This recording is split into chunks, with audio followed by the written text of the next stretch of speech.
요한복음 11장 17절로 27절에 있는 말씀입니다. 요한복음 11장 17절로 27절에 있는 말씀을 한 절씩 서로 교독하겠습니다. 제가 먼저 17절 읽겠습니다. 예수께서 와서 보시니 나사로가 무덤에 있는지 이미 나으리라. 많은 유대인이 마르다와 마리아에게 그 오라비의 일로 이문하러 왔더니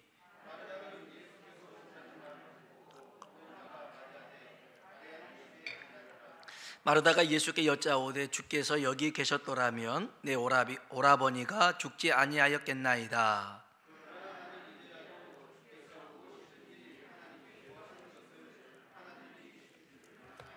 예수께서 이르시되 내 오라비가 다시 살아나리라.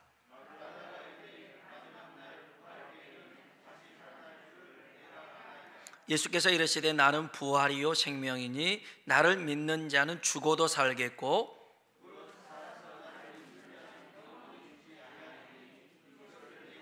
같이요 이르되 주여 그러하이다. 주는 그리스도시요 세상에 오시는 하나님의 아들이신 줄 내가 믿나이다. 아멘. 아멘.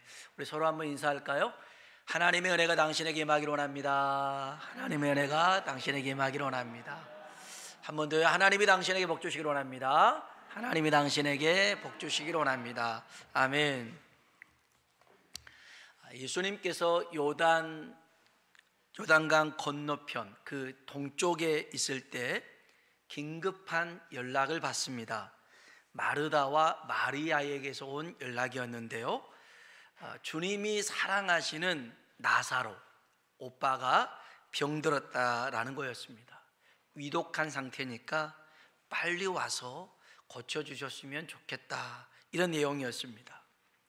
주님은 이 소식을 듣고도 이틀이나 그곳에 더 머물렀습니다. 그 다음 나사로가 살고 있는 베다니로 이동하셨는데요, 그 거리만 해도 이틀이라는 시간이 걸렸습니다. 와서 보니까 이미 나사로는 죽었고 무덤에 안치된 지 나흘이나 되었습니다. 주님이 베다니로 왔다는 말을 들었던 마르다가 예수님에게 뛰쳐나옵니다. 그리고 예수님을 만났을 때 마르다가 했던 첫 마디가 이거였습니다. 우리 한번 성경 볼까요? 21절입니다. 21절 읽어보겠습니다. 마르다가 예수께 여짜오되 주께서 여기 계셨더라면 내 오라버니가 죽지 아니하였겠나이다. 아멘. 주님이 여기 계셨더라면 내 오라버니가 죽지 아니하였겠나이다, 이 말입니다. 조금 이 말을 풀어보면 주님이 여기 계시지 않았기 때문에 우리 오빠가 죽었습니다. 주님이 연락을 받고도 빨리 오지 않아서 우리 오빠가 죽었습니다. 이런 겁니다. 왜 마르다는 이렇게 생각했을까요? 믿음이 없어서 이렇게 생각했을까요? 마르다보다 상대적으로 믿음이 좋다라고 하는 마리아는 어땠을까요? 성경 한번 봐볼까요? 32절입니다. 32절. 이 마리아도 예수님을 만나는데요, 32절 한번 읽어보겠습니다. 마리아가 예수 계신 곳에 가서 배웠고 그 발 앞에 엎드려 이르되 주께서 여기 계셨더라면 내 오라버니가 죽지 아니하였겠나이다 하더라. 아멘. 마르다와 별반 차이가 없어요. 똑같아요. 어려운 일 만나니까 믿음이 있는 자나 없는 자나 생각하는 것이 별반 차이가 없더라는 것입니다. 그 믿음과 상관없는 사람들이 있었어요. 37절에 보면 그중 어떤 이는 말하되 맹인의 눈을 뜨게 한 이 사람이, 그 사람은 나사로를 얘기하는 거죠, 죽지 않게 할 수 없었더냐 하더라. 사람들의 생각이 다 똑같은 것 같아요. 왜 나사로를 죽게 했냐라는 것이었습니다. 자, 우린 여기서요 좀 객관적으로 따져보고 싶습니다. 나사로가 죽었어요. 누구 책임일까요? 정말 예수님이 그 자리에 없어서 주님이 늦게 오시는 바람에 나사로가 죽은 걸까요? 성경 한번 봐볼까요? 1절 보십시오. 1절입니다. 요한복음 11장 1절 읽어보겠습니다. 어떤 병자가 있으니 그 자매 마르다의 마을 베다니에 사는 나사로라. 아멘. 아멘.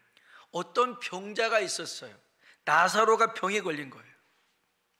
나사로가 병에 걸려서 죽은 것이지 예수님 때문에 죽은 건 아니잖아요. 이게 팩트예요. 이게 객관적인 사실입니다.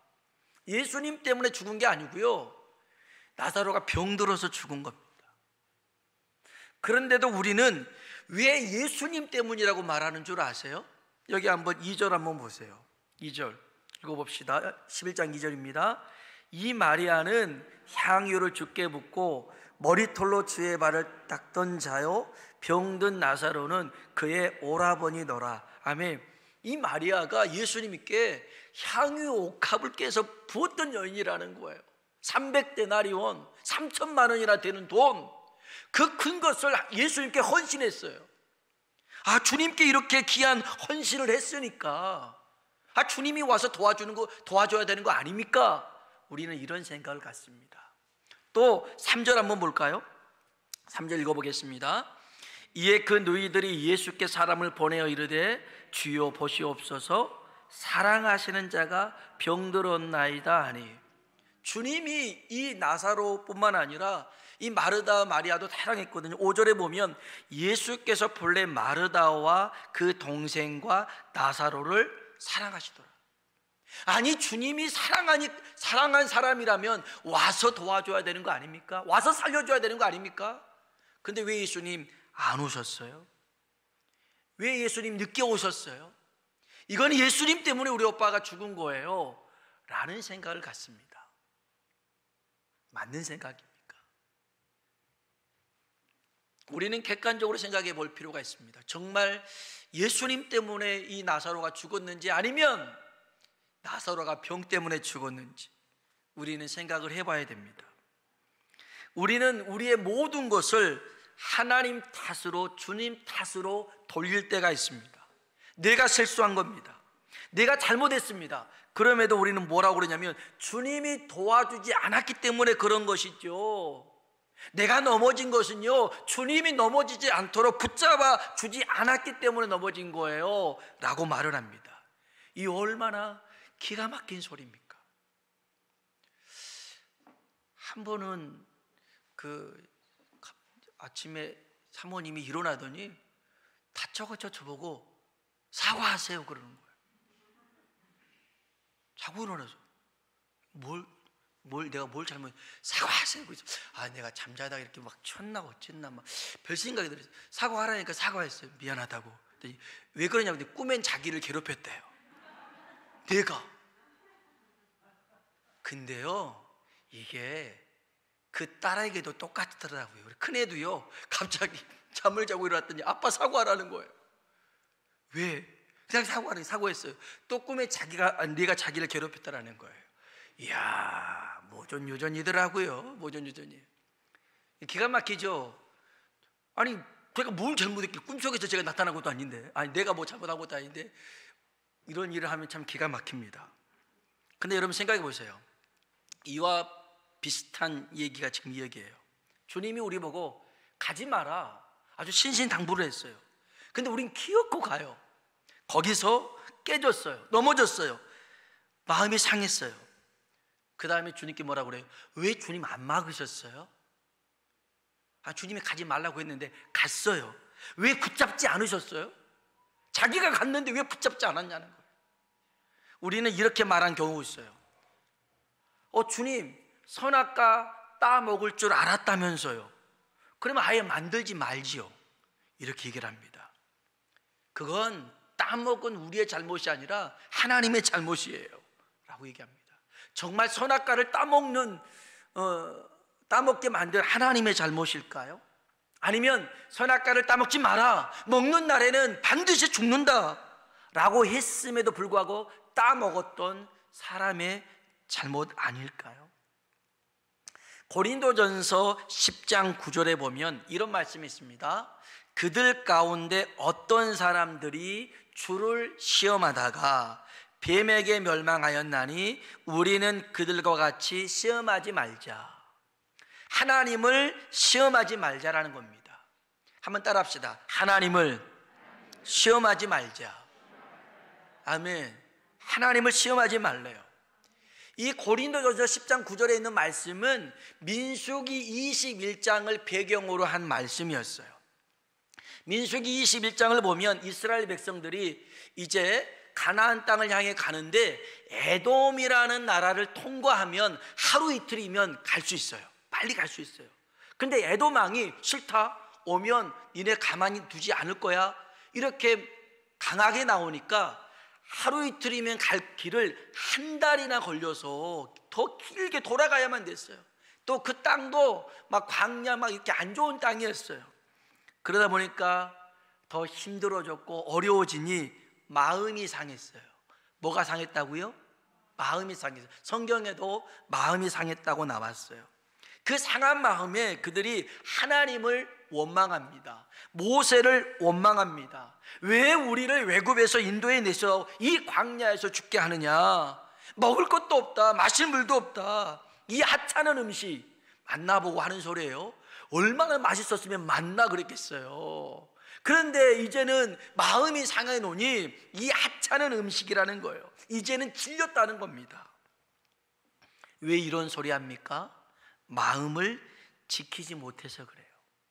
마음을 지키지 못하면 원망과 불평이 줄줄줄 흘러나올 수밖에 없어요. 하나님을 시험하는 게 뭐예요? 우리 마음 지키지 못해서 원망, 불평하는 것이 하나님을 시험하는 거예요. 그렇게 나와 있어요. 그래서 하나님이 이런 그들에게 불뱀을 보내잖아요. 물려서 사람들이 죽어갑니다. 그때 백성이 하나님 앞에 후회를 하고 하나님 앞에 회개하기 시작합니다. 그리고 모세도 기도했을 때 하나님이 놋뱀을 만들어서 장대 위에 두라. 그리고 물린 자마다 쳐다보면 살게 될 것이다. 그렇게 말씀하시죠. 그래서 성경은 이렇게 얘기합니다. 한번 따라해 볼까요? 놋뱀을 쳐다본 즉 모두 살더라. 아멘. 불뱀에 물려 죽었던 죽어가는 이들이 놋뱀을 쳐다보는 순간 살게 되었어요. 이 놋뱀은 누구를 상징하냐면 예수 그리스도를 상징하는 것입니다. 우리가 죄로 인하여서 고통 가운데 죽어가고 있을지라도 그게 우리의 잘못, 우리의 실수로 할지라도 십자가에 달리신 예수님을 바라보면 사는 길이 열려지게 될 줄로 믿습니다. 오늘 우리가 읽었던 본문 말씀은 우리가 믿는 주님이 어떤 분이냐면 부활이요 생명의 주님이라는 것입니다. 우리 한번 다시 요한복음 11장 가볼까요? 요한복음 11장 25절에 있는 말씀 읽어보겠습니다. 예수께서 이르시되 부활이요 생명이니 나를 믿는 자는 죽어도 살겠고. 아멘. 예수님이 그럽니다. 나는 부활이요 생명이다. 이 말씀은 모든 상황을 전복시킬 수 있고 역전시킬 수 있는 능력의 하나님이라는 겁니다. 죽음을 생명으로, 어둠을 빛으로, 광야의 길을, 사막의 강을 만드신 분이라는 것입니다. 오늘 우리가 이 주님을 믿을 때 세 가지를 기억했으면 좋겠어요. 세 가지. 첫 번째, 한번 따라합시다. 하나님의 때가 가장 정확하다. 아멘. 하나님의 때가요 가장 정확합니다. 하나님의 때는 내가 원하는 시간에 내가 원하는 방향으로만 흘러가지 않습니다. 전혀 다른 모습으로 다른 때로 흘러갈 때가 있습니다. 그러나 주님이 계획하신 일이라면 한 치의 오차도 없이 이루어질 줄로 믿습니다. 우리 주님은요 상상할 수도 없는 일들로 역사를 이루시는데, 우리 한번 요한복음 11장 4절 한번 볼까요? 요한복음 11장 4절 읽어보겠습니다. 예수께서 들으시고 이르시되 이 병은 죽을 병이 아니라 하나님의 영광을 위함이요 하나님의 아들 이로 말미암아 영광을 받게 하려 함이라 하시더라. 아멘. 나사로가 이독하다는 말을 듣고도 주님이 이 병 죽을 병이 아니야, 하나님의 영광을 나타낼 병이야 했더니 죽었어요, 안 죽었어요? 죽어버렸어요. 주님이 죽을 병 아니라 했는데 죽어버렸어요. 그런데 그걸로 끝이 아니었어요. 주님이 다시 살려내신 줄로 믿습니다. 세상에 이걸 누가 상상이나 했겠어요? 아무도 상상할 수 없는 그 일들 우리 주님이 이루신 줄로 믿습니다. 하나님이 우리를 홍해 바다로 이끄실 때가 있습니다. 앞에 홍해 바다요, 뒤에 애굽의 군대입니다. 우리는 우왕좌왕 갈팡질팡합니다. 두렵습니다. 그런데 성경이 뭐래요? 홍해를 가르시는 하나님이신 줄로 믿습니다. 그러면 하나님이 우리를 홍해로 이끄신다면 여러분 두려워해야 돼요, 두려워하지 말아야 돼요? 두려워하면 안 돼요. 왜냐하면 우리 하나님 홍해를 갈라서 길을 내신 분인 줄로 믿습니다. 또 우리가 가는 길에 거대한 성 여리고성을 만나도 여러분 두려워하지 마십시오. 그 여리고성 말씀에 순종해서 외쳤더니 여리고성이 무너진 줄로 믿습니다. 왜 내 가는 길에 그렇게 산이 많아, 높이 많아, 막 성이 높아? 아니요, 걱정할 게 없어요. 하나님이 함께 하시면 태산도 무너지게 됩니다. 평지가 됩니다. 기도원에 300용사가 있습니다. 300명밖에 안 해요. 근데 미디안의 군대는 13만 5천 명이에요. 400대 1이에요. 혹시 여기 그 직장에 들어가셨을 때 한 400대 1로 들어가신 분 있으십니까? 없으면 말도 꺼내지 마세요. 여기는 400대 1이에요. 혼자서 400명을 감당했어야 돼요. 그런데 그들이 하나님과 함께 했더니 그 13만 5천 명을 만나도 전혀 이축되지 않고 그들을 단숨에 물리친 줄로 믿습니다. 여러분, 하나님의 때가 가장 정확합니다. 우리는 이때에 와서 좀 고쳐주세요라고 생각할지 모르지만 우리 주님은 아니야, 죽을 병 아니야, 죽었는데, 그러나 주님은 다시 나사로를 살려내셨더라는 것입니다. 그래서 갈라디아서 6장 9절에 우리가 선을 행하되 낙심하지 말지니, 한번 따라해 보세요. 포기하지 아니하면, 이 말이 무슨 말이냐면 마음을 뺏기지 아니하면, 마음이 상하지 아니하면, 우리의 마음을 잘 지키면 때가 이름에 거둔다는 것입니다. 여러분, 우리의 마음 뺏기지 않길 주의 이름으로 축복합니다. 왜 하나님 지금 안 해주세요? 걱정하지 마세요. 하나님의 때, 하나님의 방법으로 이루실 줄로 믿습니다. 우리가 상상할 수 없는 방법으로 주님은 이루십니다. 그분은 부활이요 생명이기 때문에. 그래서 두 번째 우리가 기억해야 될 것은 소망을 품되, 한번 따라해 보세요. 현재적 소망을 품으라. 아멘. 소망을 가지되어 현재적 소망을 품을 줄 알아야 됩니다. 주님을 만났던 마르다의 고백 다시 한번 볼까요? 자, 본문 말씀이죠. 요한복음 11장 21절입니다. 21절 읽어보겠습니다. 마르다가 예수께 여짜오되 주께서 여기 계셨더라면 내 오라비가 죽지 아니하였겠나이다. 그러면서 22절입니다. 그러나 나는 이제라도 주께서 무엇이든지 구하시는 것을 하나님이 주실 줄을 아나이다. 아멘. 나는 지금이라도 주님이 하나님께 구하면 놀라운 일을 이루실 줄 믿습니다. 그런 거예요. 그래서 23절에 주님이 그래요. 한번 읽어봅시다. 예수께서 이르시되 내 오라비가 다시 살아나리라. 아멘.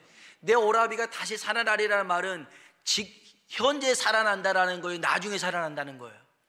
현재 살아난다라는 말이에요. 우리는 알고 있잖아요. 지금 네 오라비가 살아날 거야 라는 말씀이었어요. 그런데 이 마르다는 이 말씀을 현재로 받아들이지 못했어요.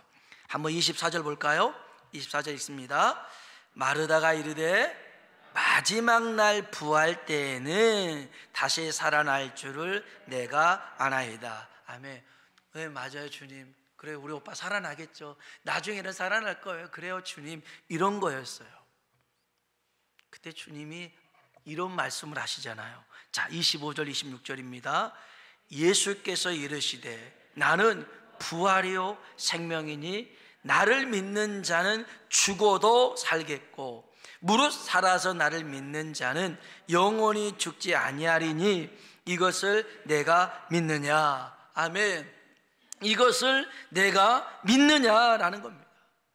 내가 믿으면 나중이 아니라 지금 현재 이 순간에 하나님의 영광을 보겠다는 것입니다. 창세기 22장에 보면 아브라함이 이삭을 번제로 드리기 위해 모리아 산에 도착합니다. 그리고 도착해서 그 종들에게 이런 말을 남기고 떠납니다. 22장 5절에 이에 아브라함이 종들에게 이르되 너희는 나귀와 함께 여기서 기다리라. 내가 이 아이와 함께 저기 가서 예배하고 우리가 너희에게로 돌아오리라. 우리가 너희에게로 돌아오리라. 내가 너희에게 돌아오리라가 아니라 우리가 너희에게로 돌아오리라는 것입니다. 번제가 뭔지 아세요? 짐승을 잡아 죽여요. 죽인 다음에 각을 떠요. 토를 떠요. 그리고 그걸 태워서 하나님 앞에 드리는 제사가 번제거든요. 지금 하나님이 이삭을 번제로 드리래요. 아브라함은 이삭을 번제로 드리려고 하는 거예요. 죽여서 각을 떠서 하나님 앞에 드리려고 해요. 지금 그 제사를 드리러 올라가는데 아브라함이 종들에게 하는 말이 저쪽에서 예배 드리고 우리가 너희에게로 돌아오리라는 겁니다. 아브라함은요 번제라는 의미를 분명히 알고 있었어요. 죽인 척 하는 게 아니었어요. 그런 신용 내는 게 아니었어요. 진짜 죽여서 하나님 앞에 드리지만 하나님이 이 이삭을 살려낼 것을 믿었어요.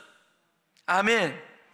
히브리서 11장 17절에 보면 아브라함은 시험을 받을 때에 믿음으로 이삭을 드렸으니. 자, 이삭을 어떻게 드렸대요? 믿음으로 드렸어요. 믿음으로 드렸어요. 19절에 히브리서 11장 19절에 그가 하나님이 능히 이삭을 죽은 자 가운데서 다시 살리실 줄로 생각한지라. 아멘. 아브라함은요 이삭이 죽었지만 하나님이 다시 살릴 걸 믿었어요.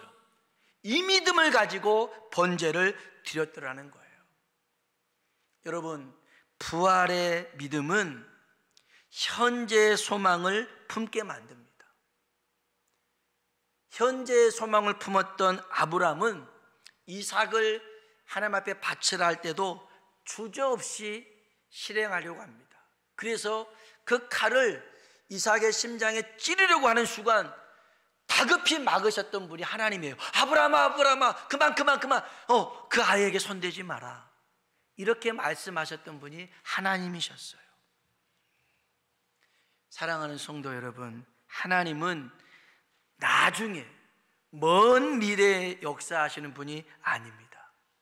지금 우리 가운데 살아계시고 지금 부활이요 생명이신 주님이 현재적 소망을 품는 자들에게 치유의 역사를 나타내실 줄로 믿습니다. 지금도 살아계신 주님이 내 병점 능히 고치실 거야.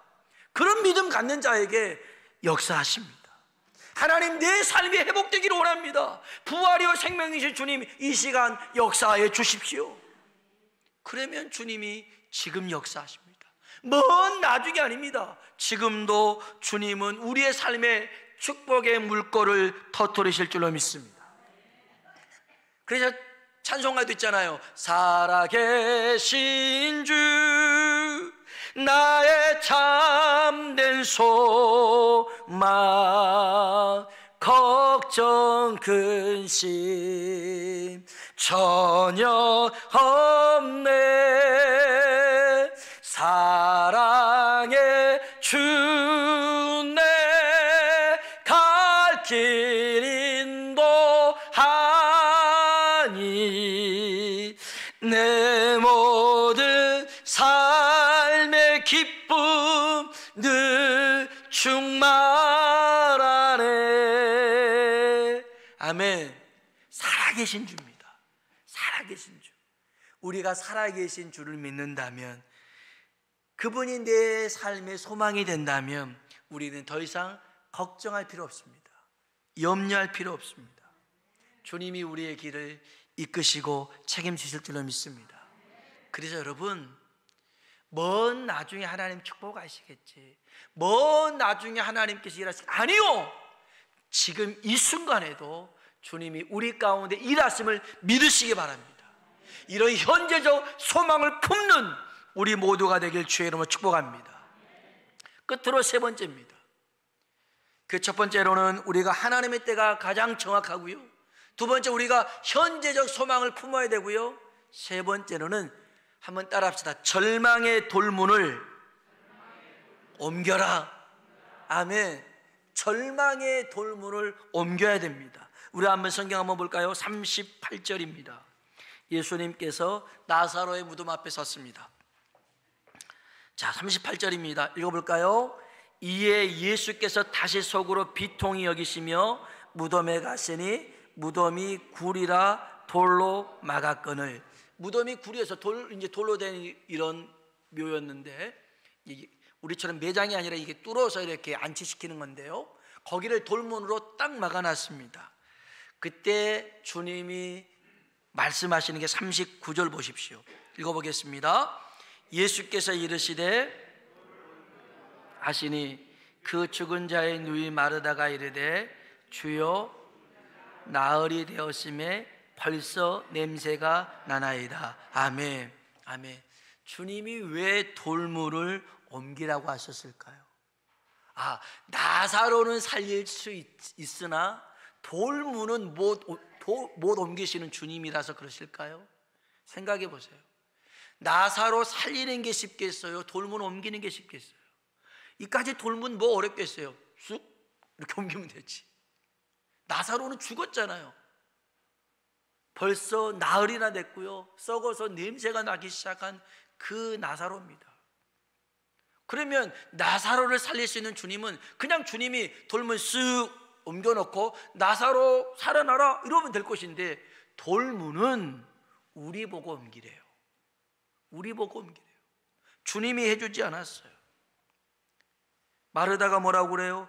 아이고, 죽은 지 나흘이나 됐다고요. 주님, 냄새가 난다고요. 그런데 주님이 우리에게 그럽니다. 돌문을 옮기는 것은 니들이 해야 될 몫이야. 그래서요, 한번 볼까요? 40절입니다. 40절. 예수께서 이르시되 내 말이 내가 믿으면 하나님의 영광을 보리라 하지 아니하였느냐 하시니. 아멘. 아멘. 한번 따라합시다. 내 말이 내가 믿으면 하나님의 영광을 보리라. 아멘. 우리가 믿으면 하나님의 영광을 보게 됩니다. 보게 됩니다. 지금 죽어서 나흘이 됐고 썩어서 냄새가 나지만 주님은 그 돌문을 옮겨라. 믿음으로 절망의 돌문을 옮겨라. 믿음으로 두려움의 돌문을 옮겨라. 믿음으로 의심의 염려의 문을 옮겨라. 그러면 역사는 주님이 하겠더라는 거예요. 그 문을 여는 것은 우리의 몫입니다. 다른 말씀이지만 요한계시록 3장 20절에도 볼지어다 내가 문 밖에서 문을 두드리노니 누구든지 내 음성을 듣고 문을 여는 자는, 내 음성을 듣고 문을 여는 자는, 주님이 우리 마음의 문을 열고 들어오시는 분이 아니라 두드리셔서 열어줄 때 그는 나로 더불어 먹으면 나 또한 그로 더불어 먹으리라 말씀합니다. 문을 여는 것은 우리의 몫이에요. 우리가 지금 완전히 이거는 끝났어요, 더 이상 소망이 없어요, 이제는 포기해야 돼요, 이런 상황이라 할지라도 주님이 그 돌문을 옮기라는 겁니다. 내 말이 네가 믿으면 하나님의 영광을 보리라 하지 않았느냐. 아멘. 그래서요 41절 보십시오. 41절 읽어봅니다. 돌을 옮겨 놓으니 예수께서 눈을 들어 우러러 보시고 이르시되 아버지여 내 말을 들으신 것을 감사하나이다. 아멘. 돌을 옮겨 놓은 것 주님이 하셨어요? 아니면 마르다나 사람들이 한 거예요? 사람들이 한 거예요. 돌문 옮기는 거는 우리가 하면 되는 거예요. 그러면 우리 주님이 오셔서 그 다음 일을 하셔요. 그 다음 일 어떤 일입니까? 우리 한번 42절로 44절 읽고 말씀을 마치겠습니다. 읽어볼까요? 항상 내 말을 들으시는 줄 내가 알았나이다. 그러나 이 말씀하옵는 것은 둘러선 무리를 이해하미니 곧 아버지께서 나를 보내신 것을 그들로 믿게 하려 함이니이다. 이 말씀을 하시고 큰 소리로 나사로야 나오라 부르시니 죽은 자가 수족을 배로 동인 채로 나오는데 그 얼굴은 수건에 쌓였더라. 이르시되 풀어놓아 다니게 하라 하시니라. 아멘. 아멘. 죽은 나사로가 살아났습니다. 아멘. 오늘 우리의 삶에 죽은 것 같고 다 끝난 것 같고 이제는 아무것도 할 수 없는 그런 상황에 놓였다 할지라도 우리가 이 절망의 문을 옮기면 주님이 살아나게 하실 줄로 믿습니다. 그분은 부활이요 생명이기 때문에 오늘 저와 여러분이 이 믿음 가지시길 주님의 이름으로 축원합니다. 기도하겠습니다.